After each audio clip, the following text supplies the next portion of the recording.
Well, hello everyone. Welcome back to another episode of Second and Saints. John Hendricks alongside Ross Jackson. We're up here in nice, frosty, cold and good New Jersey. I was almost said New York, but that's not right. Obviously, things are whatever they are, right? A crazy game today, Ross. I think it was in some aspects maybe a little bit disappointing. The outcome, they won, but it also didn't feel like a convincing win. There's a lot that didn't really go on that was crisp or things that we probably expect. But I mean, the main thing here, Derek Carr getting hurt on a play that he probably shouldn't have gotten hurt on. And that's pretty much what dominates the storylines right now for this team. Yeah, I think so. I mean, it kind of just turned into this really bad scenario for New Orleans, right? I mean, I get the idea behind the dive and I respect the idea of putting it all on the line for your team. But if the intent was to pick up the first down, didn't get the first down, it was 2nd and 9, you would have had the third down. You still ended up in a 3rd and 1. Another failed pitch, go backwards before going forwards on a 3rd and short run. And then you still punted the ball away anyway. And now your starting quarterback has a fracture or is expected to have a fractured left hand and is in concussion protocol. And so that didn't work out the way that maybe he thought that it might. I respect him, though, for wanting to go out there and show that he was willing to give it all. I'm not going to demean him or degrade him or diminish that at all. I love that. But maybe time and place type situation there. There was the extra down. You had everything you needed to either just slide or get out of bounds in that situation. Yeah, I mean, you look at it, the concussion is one thing, but it's a left hand fracture. It's his non-throwing hand.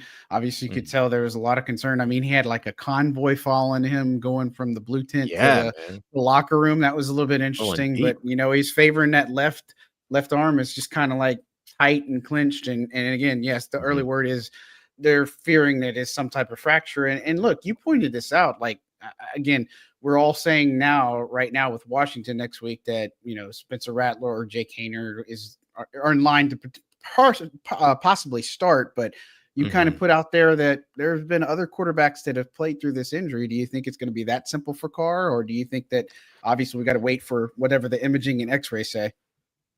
Yeah, I think it's got to come down to the imaging and x-rays because, John, I think one of the big things is, does this injury require surgery? And that's what would put it in a different class than the ones that I looked at before. You look at last year, Justin Herbert had a fractured middle finger on his left hand, which was his non-throwing hand. So it was a fracture in his finger, not a fracture in his hand, but he did play through that. And that was on that non-throwing hand. Baker Mayfield had a really bad left hand injury, but the x-rays were negative. So it was just like kind of bone bruise type situation there.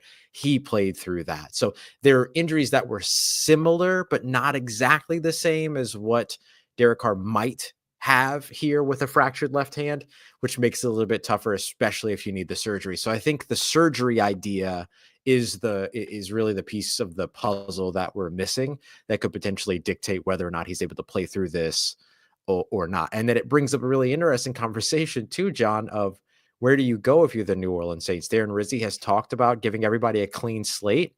Does that mean Spencer Rattler gets a clean slate and then they go back to him if Derek Carr can't start? Or do they finally get a look at what Jake Haener can do in a regular season as a starter as opposed to as a relief pitcher effectively?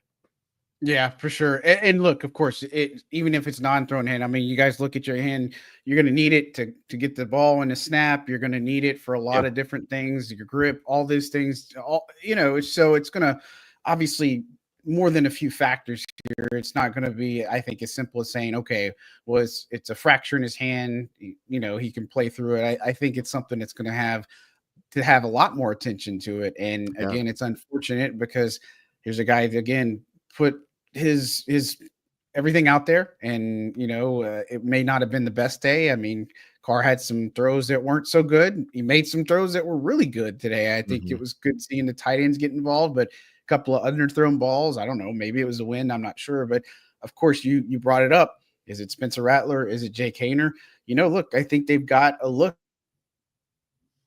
obviously, and the biggest change I think here is now you got the starting offensive line here, which looked very rusty. I'm going to chalk most of that up to them being rusty because that run game, there's too many negative plays that happen, and we're going to dive more into that. But, you put Spencer Rattler behind it or you put Jake Haener behind it. And look, I think Haener probably has deserved a shot to probably start here, right? If that happens, but of course, it just depends, right? Clean slate. We saw what that did for Kendre Miller.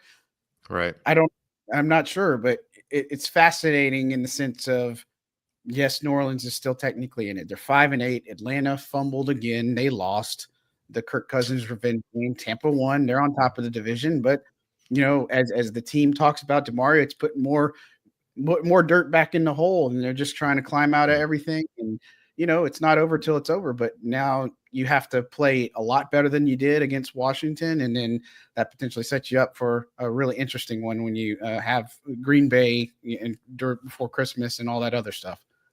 Yeah. Man, it really does. And I don't know. I I think it makes sense to go with Jake Haener, but I also think it makes sense to go with Spencer Rattler. Like, I don't think that the Saints can go wrong in this situation because right Yeah, now is kind of all about like, okay, Tampa's in control of the division all of a sudden because of yet another like meltdown by Atlanta. New Orleans is like kind of in shock. the conversation, right? Right. New Orleans is like kind of in the conversation out of necessity because they've now won 5 games, but they're not really pushing with another loss to really be able to do anything. More than likely, if you're starting a rookie quarterback, or a rookie quarterback or a second-year quarterback, if you're not starting Derek Carr, you're probably not winning against the Commanders or the Packers, and that's okay. Do you get an opportunity to evaluate these guys? I think that becomes the most important thing for them. And do they feel that the evaluation that they got of Spencer Rattler was a real evaluation of Spencer Rattler over the Yeah, course of those first 3 weeks? Because even I can tell you, the benching of Spencer Rattler was a Dennis Allen decision, not anybody else's decision. And so with Dennis Allen not in the building anymore, does that kind of refresh things for Spencer Rattler? I don't know. But the good thing is, I don't think you can go wrong here. I think there's value in starting either or both of these quarterbacks. Hell, play them for a half at a time for all I care. But like something in order to be able to get an evaluation on these guys, I think is of value for New Orleans in their final 4 games, whether it's a game, 2 games, whatever it might be. That's assuming, as you mentioned before, that Derek Carr doesn't go, because there is the potential that he does play again this season. And so we'll see which way they go. But the good news for New Orleans is that either you're starting your starting quarterback or you're getting an evaluation of one of your young guys. And I think both of those are really valuable for New Orleans. yeah. I mean, look, you're looking at a sense where you are coaches are coaching for their job. Free agents are playing, auditioning for the next team if they don't want in New Orleans, and you got to Yep. see what you have. I think they saw plenty in Spencer Rattler. And look, I think you go back to it and you look at past shows. I mean, I think we had pretty fair assessments on Spencer Rattler. A lot of it wasn't his Mhm. fault. Some of it he could have been better, and he's going to be the first Yeah. to tell you. And you had like that really awesome kind of chat with him and talking about what he's looking forward to and growing. But now he kind of gets in the limelight, and so it could be a chance for him to kind of work through some of those things as well. And look, just to be realistic, like the Saints would hypothetically have to win out. That means they'd have to beat Washington and Green Bay. The Raiders are also on that list. Adrian O'Connell got hurt again, so it's Desmond Goodness Ritter. That would be gracious. really something if Desmond Ritter plays against the Raiders. Plays the Raiders when the Saints come to town. But for the Bucks, they have the Chargers next week. That could Mhm. potentially be a loss depending how things go. Then they got the Cowboys. Cowboys probably can be are probably going to lose to them. Then they got the Panthers, who almost pulled off the upset against the Eagles, and then the Saints. So you're kind of have to find a few losses here if you're the Bucks. If you're a Saints fan rooting against the Bucks, and Yeah. it might not even matter if they do get to 9-8. You know what I mean? Because you're not going to find a wild card. Your only path to getting here is a division at this point, and I don't know. I mean, if again, based off of how they played, they got to be better up front. I think defensively, they did a really nice job taking away, Tyrone Tracy Jr. and Devin Yeah. Did a Singletary good only job got there. two carries, but 53 yards from both of those backs, I think is a win. I thought Mhm. Alante and Kool-Aid aside that fourth quarter, I think they played extremely well in that game against Malik Neighbors and all the Giants receivers. But, offensively, I think there's a lot to clean up here. And I mean, it leaves a lot to the imagination of some of the play calls we saw today. Yeah, for sure, for sure. I have the numbers for the number of negative plays that the New Orleans Saints ran in this Oh, game, I'd love to hear which those. which isn't great. So of the 16 negative plays that took place in this game, 13 of them belong to New Orleans. And then they also had one rush for no gain as well at an earlier point in the game. So they had almost as many negative or no gain plays as they had first downs in this game. Not great, not great in those situations. So I think that was a huge thing. I mean, their average gain in this game was 4.4 yards because of how many times they ended up going backwards. And so that to me was like a really, really damning stat around New Orleans. 13 negative plays in this game, and they weren't all run plays. By the way, like some of them were throws Right. behind the line of scrimmage and all that. Screens getting blown up. Yeah. Yeah, right. Derek Carr for the majority of this game was operating within 10 yards of the line. So not a lot of downfield completions to push that average up and everything. So when you're running all those negative plays, but you're not having you're not having many rather explosive plays, that ends up offsetting the in terms of the success that it looks like that you're having on the field. So that was one of my biggest concerns in this one. You mentioned the rust of the offensive line. I think that number shows you just how rusty that offensive line was. And when I say that, I mean more specifically, McCoy and Lucas Patrick being back Yeah, in the the guys mix, really right? I missed think time. the tackles look pretty fine there. I think Ruiz had a little bit of struggles there in some aspects, but that could be getting used to playing with McCoy again. And look, I think what was most disappointing for me is the Giants were ranked 29th coming into this game of their run defense. They weren't good, and they didn't have Dexter Lawrence, but they found a way to get push against that offensive line. And this is the first game in a while that I think I've seen the offensive line just kind of get bullied a little bit more than, normal and such. And so I think that was what was concerning to me. At one point, Alvin had negative yards, like 2 carries for negative 3 yards. Then he had another play, like he got above, but it was a struggle for him all day. Really good change of pace with Kendre Miller. Again, his numbers won't jump out at you, but again, some of the runs he put together, his cuts, that touchdown run, that he had the offensive line basically push his way in. He said after the game, he's like, look, my job is just keep my feet turning, right? And look, it was good to see that happen. And I really love the fact that they got the tight ends involved. I mean, they had the two biggest plays of the game in terms of yardage. Foster Moreau with that sick one-handed catch, and then Juwan Johnson with a really awesome catch and run, which is awesome. But, today Saints tight ends accounted for 7 catches. Dallin Holker finally got his first catch. Juwan said they've been working on that for 2 weeks, but 7 catches, 100 yards today for the tight end group and the score. Again, they got Marquez Valdez-Scantling involved a little bit there, but this formula, if they can run the ball better, I think it's enough to help them win some games, especially if the defense can kind of learn from some of the shortfalls they had and be able to push forward a little bit more here. Yeah, I agree. I think it's about finding a little bit more consistency for them as well. Look, I mean, we're talking about a team that just had to go down to a blocked field goal to beat a 2-10 football team, right? Like we're not talking about world beaters here when it comes to the New Orleans Saints, but we are talking about a team that's like trying to find its way, trying to figure out what they are with what they have. I think this team did a really good job establishing the identity that it had early on in the season, but then like injuries to the offensive line, injuries to Taysom Hill, injuries to Derek Carr, injuries on the defense, like all kind of impacted all that.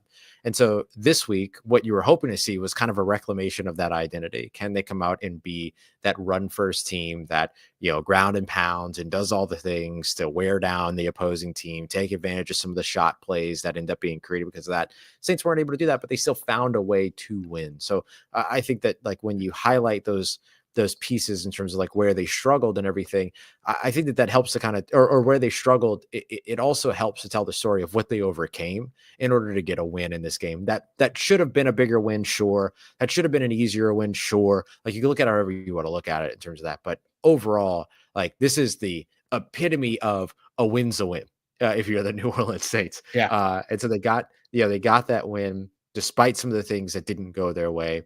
And it's, I think you're looking at a little bit more of like the resiliency thing that Darren Rizzi has pushed. And so there's some positives to take from all that, even though it wasn't perfect, even though we're not out here, John and I are not out here trying to say, oh, stamp the ticket. The New Orleans Saints are going to the Super Bowl after a 14-11 win over the New York Giants. But man, for a team that had so much stacked up against it and everything, a lot of reasons for this team at the first approach of adversity to just kind of roll over, and good on them for not doing that. Right, and to be able to finish the game. I mean, I know it was Yeah. hairy there, and anytime it's 14-3, Giants get that drive going, get the touchdown, then they get the bounce on the 2-point conversion, and you're like, oh my gosh, here it comes. And then sure enough, they can't close it out, really get a first down. Then DeMario gets the pick, and then the Right. Giants get another opportunity because they have 3 timeouts, and it runs down, and it just comes down to that, and it's nail biting if you're a fan, and it's crazy for us up in the press box too, because we're like, is this really going to happen to this team? Are they going to lose to this 2-10 team? But look, I want to talk more a little bit about the offense too, and of course, we're going to talk some these defensive performances. But Ross, let's take a quick break, and we will be right back. Don't you go anywhere. Hey, folks, John Hendricks here, Second and Saints. Wanted to talk to you quickly about Underdog because it is the place to play if you're a sports fan looking to win money while watching sports. With over 5 million happy players and $2 billion won, Underdog makes it fun and easy to cash in on all your favorite athletes' performances. Compete against other players by just selecting higher or lower on 2 or more player stats, and you could win up to 1,000 times your money. So turn every touchdown into a win with Underdog.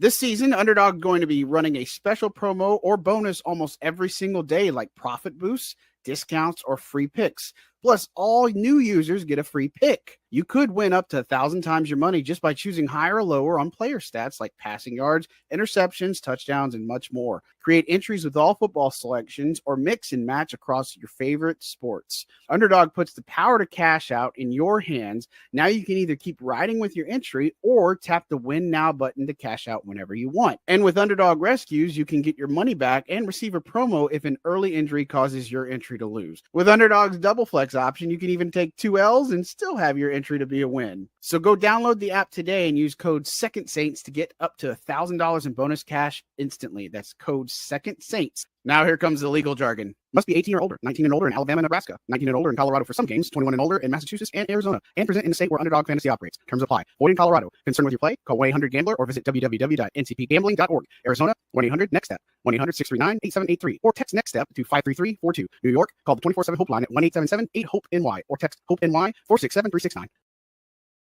Back here on Second and Saints, John Hendricks alongside Ross Jackson. We're talking Saints post game after their win over the Giants. Ross, before we went to break, I kind of wanted to say, okay, let's break down this offense a little bit more. Just kind of from what we saw, and there's a question in the chat, and I want to get to it because this is a valid assessment. Is Clint Kubiak the answer for this team or no? I think it's going to depend, obviously, on who their next coach is, but even if they go with a defensive-minded coach, like it's Aaron Glenn, or they stick with Darren Rizzi, do you think Clint Kubiak and his guys get another shot, or do you think they're kind of coaching for their job and their next thing here? I think they're still coaching for their jobs, but listen, I do think that Clint Kubiak has proven that he deserves more opportunity to grow as an offensive coordinator. I did a breakdown of the 11 candidates that the New Orleans Saints interviewed for the offensive coordinator position last offseason. Only 4 of those candidates actually got offensive coordinator jobs. 2 of those candidates, Shane Waldron as well as Luke Getsy, got fired. And then the Clint Kubiak offense and the Zach Robinson offense, who's the other offensive coordinator that got hired, who were kind of our 1A, 1B going into this this coaching search, have produced pretty similar offenses. The major difference being Zach Robinson's passing offense has been much better in terms of yardage, numbers, all those other things. But also Zach Robinson has had his, for better or for worse, his starting quarterback in Kirk Cousins the entire season. The combined number of missed games by week 1 starters for the New Orleans Saints going before this week was 33. The combined number of week 1 starter or combined number of games missed by week 1 starters for the Atlanta Falcons going into this week was 8. So the fact that Clint Kubiak did and has kind of kept pace with Zach Robinson despite all of that, I think is the greater highlight. I think there are some bad tendencies and bad habits that Clint Kubiak has displayed, the pitches on 3rd and short and all these other things. But I think you'll work your way out of those. And so I don't think it was a mistake as a hire. I don't think that he's not the answer. I do think that he deserves more opportunity to continue to grow. And you're right. Will he get that opportunity here in New Orleans is going to be entirely dependent upon who the next head coach is. Right. And for me, I think this is the thing that I go down is now you're looking at another change because when Sean Payton was here, he ran it with his guys. He leaves everything, with Pete Carmichael continuity. They did this person, that person, changed up some of the pieces, and now you put in a brand new staff, so to speak. I mean, Clancy Barone was the only holdover, right? And then if you go in next year and you do it fresh again, are you going to have to learn a new offensive system? You're going to have to do this again, start from scratch, I guess is my thing, because, Dennis Allen did like this play action, this zone read, all this other stuff that was implemented. Do they stick with that with the new head coach, whoever it is? I don't know. But again, I think there's been times where Clint Kubiak cooks. There's been times where he couldn't boil water. You know what I mean? Like, and again, that's easy for us to say, but it's just because some of the play calls just they're not it, right? Like there are some really good ones. Again, what comes to mind is Juwan Johnson today getting wide open there, or they had some of the plays there. Kevin Austin Jr. getting free and open, just the throw was there. There's Kendre Miller, his touchdown for sure. I mean, there were some things there, but I think overall you still see some struggles. And of course, everybody wants to be the Bills offense. Everybody wants to be the Rams offense when Stafford's on fire like today. Everybody wants that, or the Lions, like what Ben Johnson is being able to do. But I also think they have a lot of the talent to be able to support that as well. And the Saints, when you go in the next offseason, again, like there's question marks. What happens with Taysom Hill? What happens with Derek Carr? What happens with a lot of these players, right? What's the future of Chris Olave? What can they get another playmaker on the field? Do they keep Juwan Johnson? I mean, I don't think it's as simple as saying, is Clint Kubiak the answer? I mean, who does he have to work with? And is he going to be the one that handles all the play call duties? And is he going to have the same support staff if he's the same guy next year? I just think there's just so many moving parts and pieces. And of course, probably getting way ahead of ourselves, or we're getting way ahead of ourselves, because this is going to be a great topic for the offseason. But, just wanted to kind of talk about that little nugget or that little piece of Kubiak, because I think it's been a mixed bag. But, again, we'll see. I think he deserves to be an offensive coordinator. I'll tell you that much. But who's going to have the patience with him if it's not after here? I don't know. That remains to be seen. Yeah, you're absolutely right. I think that's like a big thing for him is going to be, does he get the time, right? A team's going to be willing to have, we talk about the patience that teams have or don't have for quarterbacks in the NFL. It kind of goes the same for offensive coordinators as well, right? Like those guys either flash right away and then get hired as a head coach, or they might fizzle out pretty quickly. And so we'll see exactly what happens. You got to be a Ben Johnson to kind of stay at the top of the conversation every single year. And I don't think that Clint Kubiak has enough experience for that just yet. And so we'll see. We'll see where it goes. And look, we talked about this too when they hired Clint Kubiak, that like there's going to be growing pains in this offense. So has everything been perfect? Absolutely not. But is there an opportunity to adjust and fix and grow and all these other things? There should be. It just depends on if he gets that opportunity here or not here, but in New Orleans or elsewhere. Yeah, and just to point this out, I mean, I'm not knocking Ben Johnson, but he's been with the Lions since 2019. He's only been an offensive coordinator since 2022. He's a passing game coordinator in 2021. I mean, you look at the Lions and their track history under Dan Campbell. I mean, it wasn't great that first year, but then they've kind of hit their stride. They reinvested in the trenches. A lot has come together. And then Dan Campbell, I mean, he's a coach that supports it. And again, I don't want to get too ahead of myself, but he's a guy that's aggressive. And when you have an aggressive guy like that and a play caller that can scheme up what you need, I think it's a recipe for success in most cases, of course, until it doesn't work. But, again, remains to be seen. I want to see what happens, obviously, with this coaching search. But, that's going to be a talking point. Is Clint back with his guys? Is Clint back and then they're changing some of the pieces, or nobody's back and they're starting from scratch again and they're going to install a new offense? I don't know. But yeah, it's a crazy thought. And it's it's wild. Especially if I'm going into training camp and see all that. I just can't do it. Oh, not again. Not again. Anyways, let's talk about some positive things. Let's talk about the Saints defense, because again, we talked about the rushing. Drew Lock having his run success. We understand. I get it. Like, that was disappointing to see. I mean, he only had 5 carries, but he outgained all the Giants running backs. That was something. But look, I think they were able to get a lot of pressure on the field. I think they were also able to bat a ton of balls at the line of scrimmage. I thought, aside Brian Bresee and the way he played, I thought Ugo Amadi had a really nice day. I think, again, I turned to you in the fourth quarter. I said, I feel like this is the first time we talk about Alontae Taylor. You know what I mean? Yep. And Kool-Aid played pretty well on the outside, so I was happy about that. DeMario getting a pick. But, again, it's what do you make of the Saints defensive performance? And again, we'll take it all with a grain of salt because it is the Giants. But from week over week, on a week where they had given up all those yards to the Rams, they were able to hold the Giants' run attack in check for sure. Yeah, they did a good job there, particularly when it came to the running backs. The thing that you're obviously concerned about is, Drew Lock goes and picks up these 3rd and longs, 4th and longs, and stuff like that sometimes.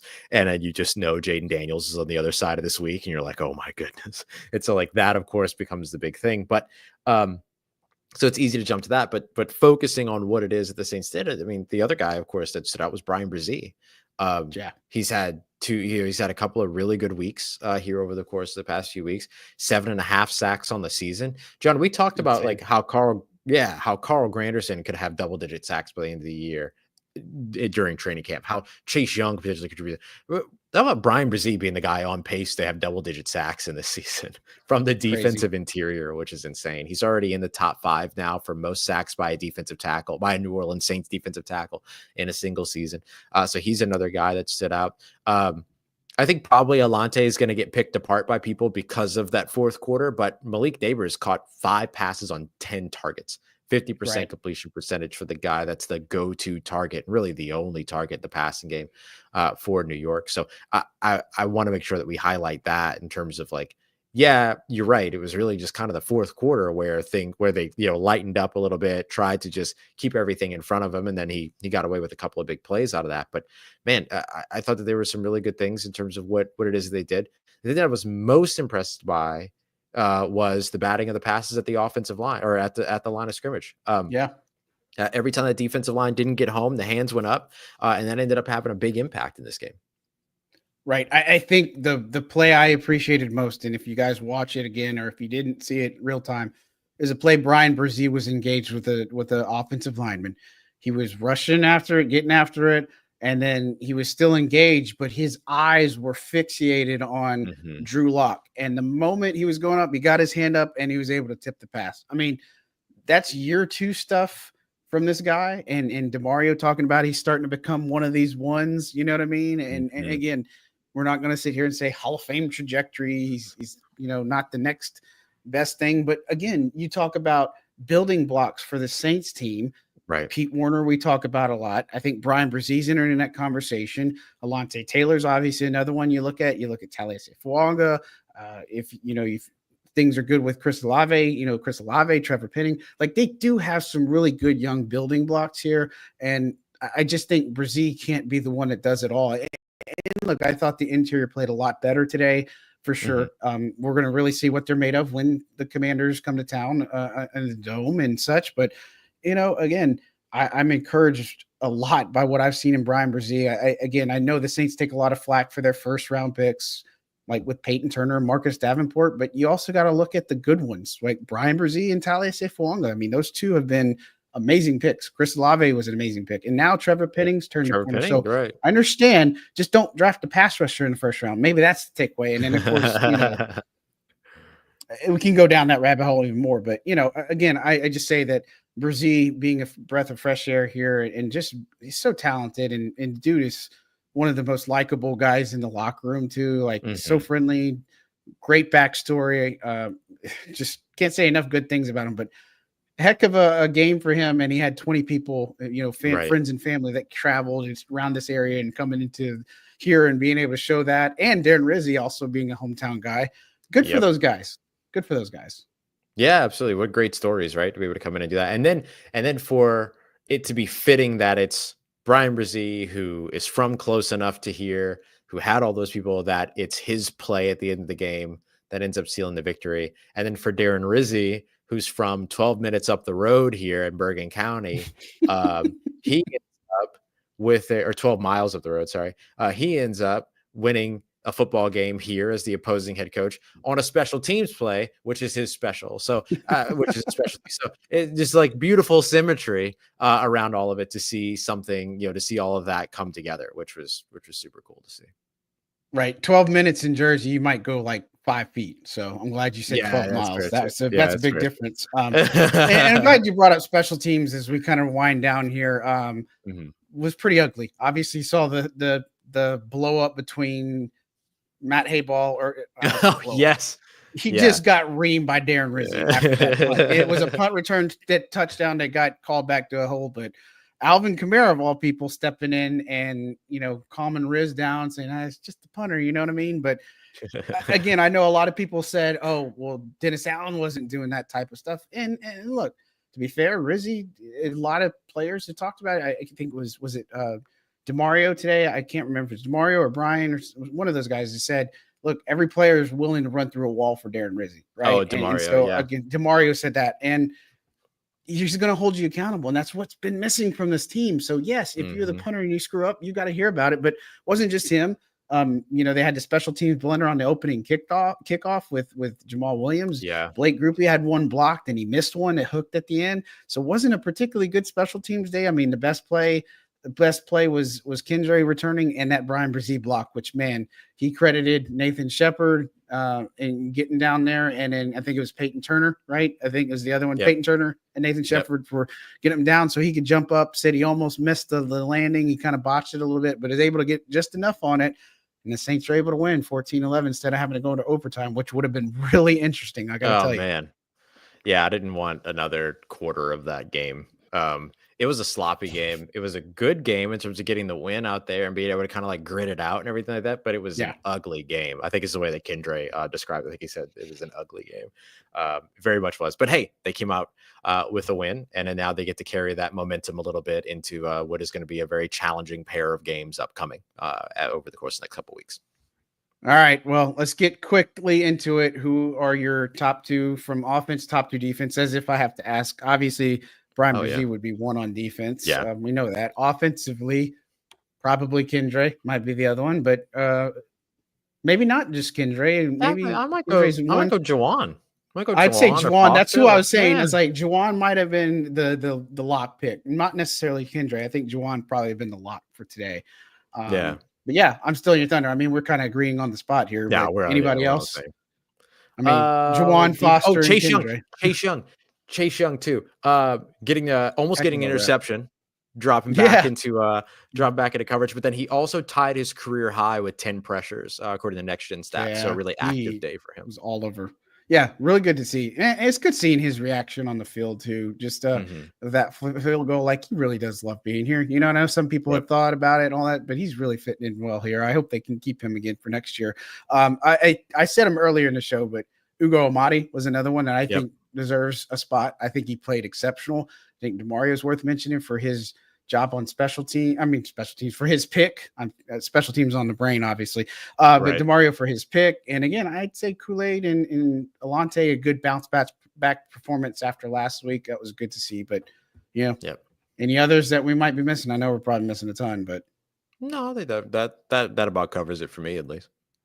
Cool. Awesome. Good player. All right. Well, Ross, as we wind down, obviously, what you got coming up on Locked On and what is coming up on LouisianaSports.net? Because I'm going to do a back a little bit here, huh? Yeah, I'm going to be hanging around. But still, we'll have some more game coverage over at Locked On, taking a look at the negative plays, kind of breaking down what went wrong, what worked, what didn't work for the Saints offense. And then over at LouisianaSports.net, my column is going to be based on the quarterback situation and where the Saints should go there. What you got coming up over at Saints News Network? Well, post-game coverage, obviously, we're going to be honed in on what happens with Derek Carr and then talking about who should start. And we're going to go down that rabbit hole again. And so that, and then, put out what we learned, change it up a little bit for post-game. And we learned a lot from this team, and it'd be interesting to see. And, of course, we'll kind of follow up a little bit on what Rizzi had to say. It wasn't the only injury. DeMarco Jackson had an ankle injury, wasn't able to return. Rico Payton got hurt for a little bit. Shout out to him. He also had another good special teams play today. So, we got to give some special teams love. But, the general flow, and then Commanders coming to town next Sunday. It'll be a lot of revenge games coming in. Oh yeah. Chase Big Young, time. John Ridgway the third, a couple of these guys. It'll be real fun to watch. But guys, we appreciate it as always. Thank you for tuning in to our show. Don't forget to hit that like, subscribe button. Spread the word. We're not going anywhere. We got a heck of an off season coming up. We obviously got to finish this season, but Ross and I have got tons of content coming your way, and we just appreciate you taking time out of your day to spend it with us. And if you have anything for us, hit us up. Our DMs are always open. If you're at the games, come say hey or give us a notice. We'll come say hey and all that good stuff. But that'll do it for us. On behalf of Mr. Ross Jackson, I'm John Hendricks signing out for another episode of Second and Saints. Y'all have a good one. Thanks. Love you.